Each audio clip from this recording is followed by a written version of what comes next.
Hi, I'm Min. I'm a DFI Fellow here at MCM for summer 2025.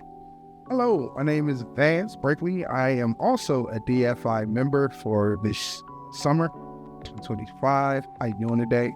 You all are doing well. How are you doing, Vance? I'm good. We've had a very hard-working month. Oh my God, yeah. Got started with a new project. We're currently working on a documentary about the immigrant-owned food businesses in the Montgomery County area. The journey has been good. It's been a lot to deal with in such a little time, but it's been fun. Oh my God, yeah. It was just really good to kind of see our team chemistry before we even turn the camera. Right, definitely.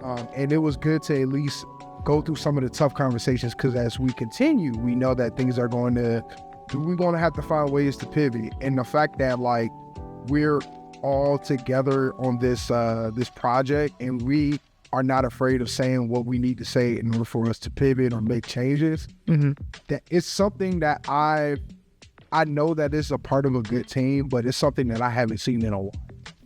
Yeah. Yeah. Ooh, That was crisp. Okay. what we're talking about.